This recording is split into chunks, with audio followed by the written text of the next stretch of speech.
जिस अस्पताल में मैं काम करता हूँ वहाँ पर 3 शिफ्ट चलती है। उस दिन मेरी सुबह की शिफ्ट थी जिसका टाइम 9 से 5 का होता है। हमेशा की तरह मैं सही समय पर अस्पताल पहुँच गया था। जब मैं अस्पताल के अंदर प्रवेश कर रहा था तो मेरी नजर वेटिंग रूम में बैठे कई लोगों पर पड़ी, लेकिन एक बूढ़े दंपति पर जाकर रुक गई। बूढ़ा और बूढ़ी दोनों आपस में कुछ बातें कर रहे थे। बूढ़ा अपने हाथों में पीठ पीछे कुछ पेपर बूढ़ी से छुपाने का प्रयत्न कर रहा था।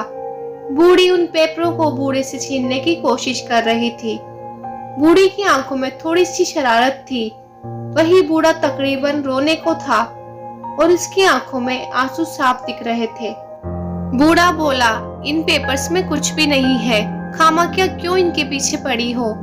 बूढ़ी ने जवाब दिया, आज तक कभी कोई बात मुझसे छुपा पाए हो मास्टर साहब? वैसे भी एक शिक्षक को झूठ नहीं बोलना चाहिए, तो दिखाओ मुझे पेपर्स। बूढ़ा फूट फूट कर रोने लगा और बोला, नर्मदा, कैंसर है तुम्हें। 1 महीने बाद इस दुनिया से अकेला छोड़कर मुझे चली जाओगी। ये रिटायर्ड मास्टर अपनी पूरी जिंदगी भर की कमाई देकर भी तुम्हारे कैंसर की कीमत नहीं चुका पाएगा।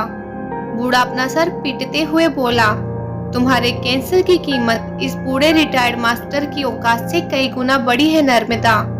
बूढ़ी अपने पति के आंसू पोंछते हुए बोली, तुम्हारी औकात बहुत बड़ी है मास्टर साहब, मुझसे पूछो। जीवन में तुमने मुझे क्या कुछ नहीं दिया है, मेरी हर ख्वाहिश पूरी की है। और ये डॉक्टर तो कुछ भी कहते हैं, देखना मैं इतनी जल्दी मरने वाली नहीं हूँ। कैंसर के असहाय दुख से गुजर रही बूढ़ी अपने पति के दर्द को कम करने की कोशिश कर रही थी। वह अपने पति को गले से लगाकर कह रही थी कि अभी तो मत रोइए, अभी तो मैं जिंदा हूँ। मैंने अपनी आंखों के सामने सैकड़ों मरीजों को देखा है, कईयों ने मेरे सामने दम तोड़ा है। उनका दर्द मैं समझ सकता था, लेकिन कभी उनके लिए मेरी आंखों से आंसू नहीं निकले। लेकिन इस बूढ़े दंपति का दर्द मेरी आंखों से भी आंसू बनकर बह निकला।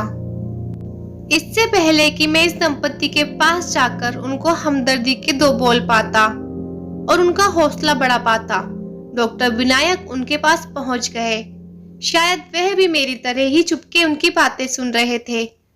डॉक्टर विनायक उनके पास जाकर बोले, देखिए माँ जी, जीवन और मृत्यु का फैसला तो भगवान ही करते हैं। हम डॉक्टर्स भी सिर्फ कोशिश ही कर सकते हैं और मैं पूरी कोशिश करूंगा कि आपको इस बीमारी से अलग कर सकूं। तब बूढ़े ने हिचकिचाते हुए कहा, लेकिन इसका इलाज तो।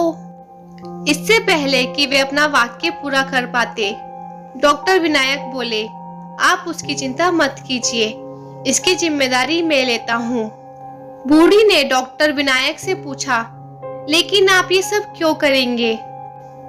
डॉक्टर ने कहा, मैं तकरीबन 12 साल का था जब मेरी माँ इसी बीमारी का शिकार हो गई थी और तब मैं बेबस था और मजबूर था। उन्हें बचाने के लिए मैं कुछ ना कर सका। तभी मैंने ठान लिया था कि मैं डॉक्टर बनूंगा और इस बीमारी से हमेशा लड़ता रहूंगा। अगर मैं आपको इस बीमारी से निजात दिला सका तो मैं समझूंगा कि मेरी माँ आपके रूप में कुछ और साल इस धरती पर जिंदा रह पाई। मुझे नहीं पता डॉक्टर विनायक उस बूढ़ी के कैंसर को इलाज करके हरा पाए या नहीं, लेकिन उस दिन मैंने दोनों बूढ़े दंपति की आंखों में देखा था, डॉक्टर विनायक ने उनकी आंखों में पहले दिख रही निराशा को जरूर हरा दिया था और उसमें आशा की एक किरण जगा दी थी। दोस्तों, ये कहानी उस हॉस्पिटल में काम कर रहे एक कंपाउंडर की नजर से थी जो मैंने आपको सुनाई है। तो आप लोगों को ये कहानी कैसे लगी आप मुझे कमेंट सेक्शन में बता सकते हैं और ऐसी वीडियोस और देखने के लिए आप हमारे चैनल लाइफ लेसन स्टोरीज को सब्सक्राइब कर सकते हैं। Thanks for watching.